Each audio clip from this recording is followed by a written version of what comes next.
नमस्कार, gene times में आप सभी का स्वागत है। फिलहाल हम मौजूद हैं जींद के अंदर और जींद के अंदर हमारे साथ बैठे हुए हैं परमेंद्र सिंह ढूल जो कि जुलाना से पूर्व विधायक हैं।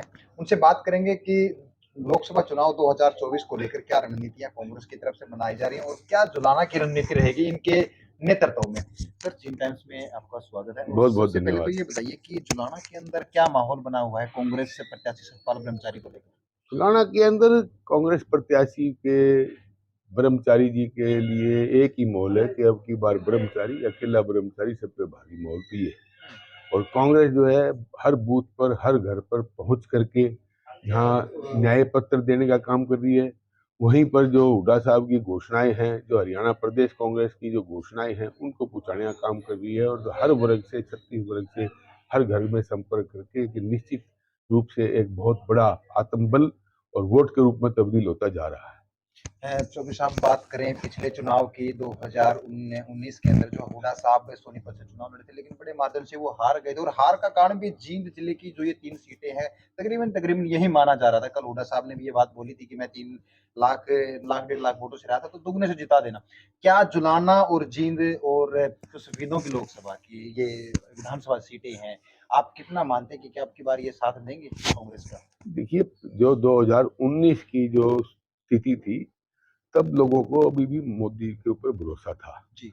लेकिन 2014 के बाद जिस प्रकार से अचानक ये सारे जो काम किए गए हैं आपके द्वारा, जैसे जीएसटी का है, नोटबंदी का है, और अन्य जो काम किए, किसान आंदोलन हुआ है, किसान शहीद हुए हैं, और जो बेरोजगारी बढ़ी है, भुखमरी इंडेक्स में हिंदुस्तान नीचे आया है, और जिस प्रकार से प्रजातांत्रिक अधिकारों का गड़ा घोटा गया है, जिस प्रकार से तानाशाही आपके सामने चली है, तो लोगों के सामने जिस प्रकार से ईडी का, सीबीआई का दुरुपयोग किया गया है, वो 2014 के बाद जनता के अंदर मुखर होकर बोला। तो इसके बाद ये सिचुएशन चेंज हुई। और आज जो, क्योंकि उस समय की सिचुएशन में, आज स्थिति में चौधरी भूपेंद्र सिंह हुड्डा के नेतृत्व में जो प्रदेश कांग्रेस कमेटी ने और लगातार मेहनत करके हर घर, हर इलाके तक पहुंच करके, हर युवा तक, बुजुर्ग तक, महिला तक इस बात को उठाया है, समझाया है कि इस देश को बचाना है तो कांग्रेस को लाना जरूरी है, क्योंकि मोदी जी के नेतृत्व में संविधान को खतरा है। जिस प्रकार से बार बार कह भी रहे हैं तो मुझे 400 सीट क्यों चाहिए, कि कहीं राम मंदिर के ऊपर बाबरी तड़ार लगा दे कांग्रेस।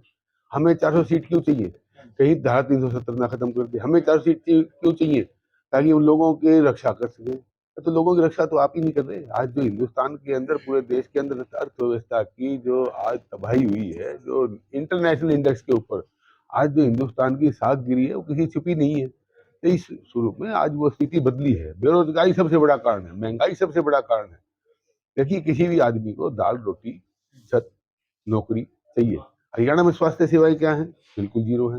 हरियाणा के अंदर ट्रांसपोर्टेशन क्या है? बिल्कुल जीरो है। हरियाणा के अंदर रोजगार बिल्कुल जीरो है।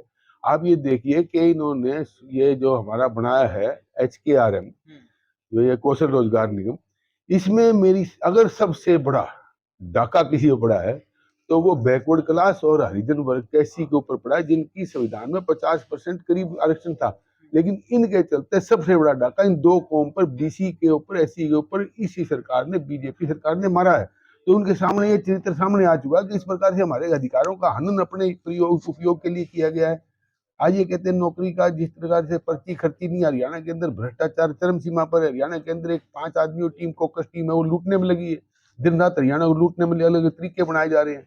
तो इस प्रकार दुनिया जनता समझ चुकी है। हरियाणा की जनता ने विश्वास बना लिया कि अब की बात कांग्रेस सरकार, हुड्डा सरकार। सर, नौ नेशनल हाईवे के साथ जींद को जोड़ा गया और बीजेपी के नेता कुछ ये कहते हैं कि नौ नेशनल हाईवे को बनाने में जो युवाओं को रोजगार दिया गया या बनाने के लिए जो लेबर वगैरह का वर्क किया गया है, वो रोजगार ही तो है। उसको वो रोजगार बता रहे पढ़े लिखे बच्चों के लिए। नहीं नहीं नहीं, कोई पढ़े लिखे बच्चों के लिए कोई रोजगार नहीं। आपके सामने, आप जिंदगी जो स्थिति देख ही रहे हैं, हमें जुलाना स्थिति आपने देखी है, आपने छिपी नहीं है। तो मिला रोजगार कहीं है कोई जगह? जुलाना विधायक भी लगातार ये कह रहे थे कि हमने जुलाना के अंदर विकास किया। आप जुलाना के पूर्व विधायक रहे हैं और काम भी जुलाना के अंदर ही या फिर पूरे हरियाणा में करते हैं वैसे तो, लेकिन मुख्य रूप से आप जुलाना से जुड़े हुए हैं।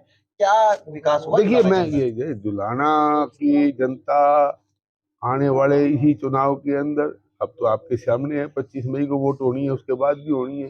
कितना विकास हुआ कितना नहीं हुआ, जुलाना जनता जवाब दे देगी, वोट की चोट से जवाब देगी। हिंदुस्तान में क्या है कि किसी भी विरोधी को मारने के लिए आज लाठी की, गोली की, किसी चीज की जरूरत नहीं। आज केवल बटन दबाना, प्रेम से बटन दबाओ, जय जयकार करो, अपने आप मर जाएंगे। सर मेरा आखिरी सवाल आपसे ये रहेगा, आपने ईडी का जिक्र किया था।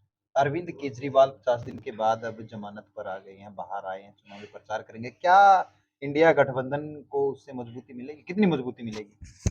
ये जो जाति हैं, जो किसी प्रकार की जाति, चाहे केजरीवाल जी के खिलाफ करी गई हो, चाहे दूसरों के खिलाफ करी गई हो, आज जनता के सामने मुखर होकर बोल रही है। जिस प्रकार से तानाशाही का उपयोग प्रजातांत्रिक अधिकारों को कुचलने के लिए किया गया, जनता आज समझ चुकी है और इसका जवाब वोट की चोट से देगी। तो ये थे हमारे साथ जुलाना से पूर्व विधायक परमिंदर सिंह ढोले। उन्होंने साफ कह दिया है कि जनता वोट की चोट से जो है वो जवाब देगी, और तानाशाही का जवाब जो है वो जनता वोट की चोट से देगी। तो फिर किसी शख्स के साथ आपकी खास बातचीत करवाएंगे, तब तक के लिए धन्यवाद।